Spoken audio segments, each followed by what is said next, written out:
Môre geliefde, welkom op hierdie bewolkte Saterdagoggend. God het nie een van ons oorgeslaan toe hy die gawes uitgedeel het nie. En sekerlik die heel grootste gawe wat hy ons gegee het, is om hom te dien. Kom ons lees wat skryf Paulus vir ons hier in Romeine 12. Ons het gawes wat van mekaar verskil, volgens die genade wat aan ons gegee is. En nou hoor ons dit vanmôre opnuut weer, dat selfs nie een enkele Christen op aarde oorgeslaan is toe hy die gawes uitgedeel het nie. Die genadegawes. En hierdie is vanmôre 'n verskriklike belangrike les wat ons moet leer. Maar nou moet jy as gelowige ook die volgende les leer.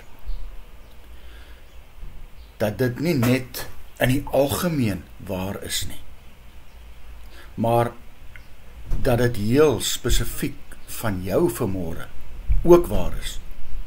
God het ook nie vir jou oorgeslaan toe hy sy gawes gegee het nie. God het ook aan jou sekere gawes gegee. En natuurlik, nie sonder rede nie, nee. Die Here het 'n baie spesifieke doel daarmee gehad.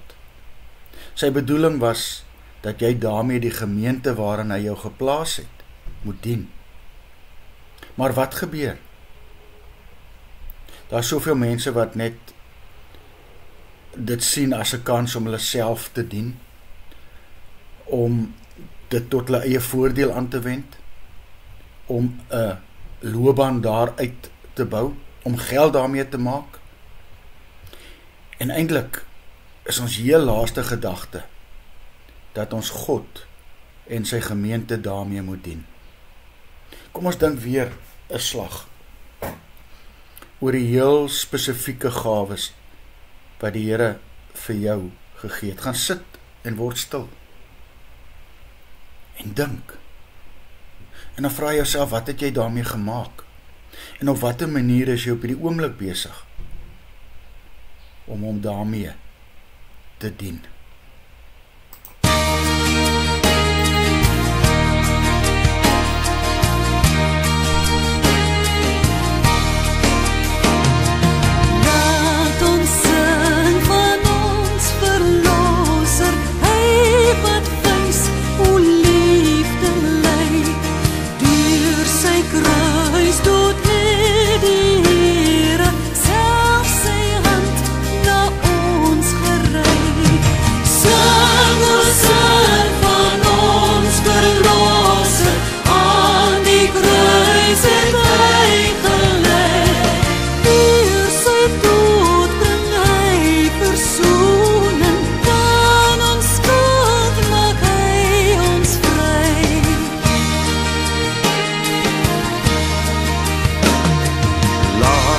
Ons praat met almal om ons oor die hoop wat in ons leef.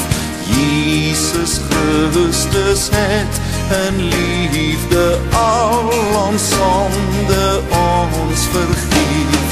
Sing, o sing van ons verlosser, hy oorwin die dood en hel. Ons het deel aan sy oorwinning, oral wil ons dit vertel.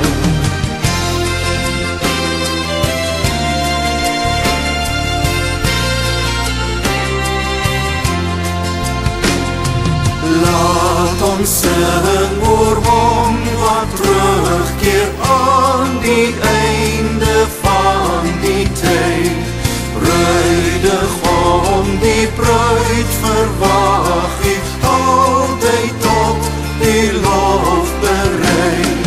Sing, o sing van ons verlosser, hy kom terug, hy maak ons nuut.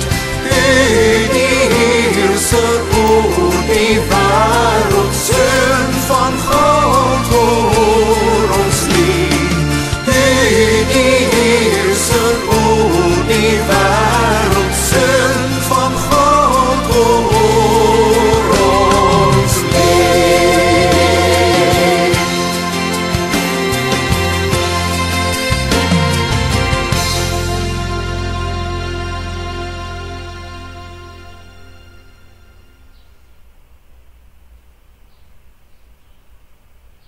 Here Jesus, dankie vir die gawes wat U my gegee het. En leer my hoe en waar om dit in U koninkryk aan te wend en U daarmee te dien. Amen. Mag jy saam met my 'n lieflike dag hê.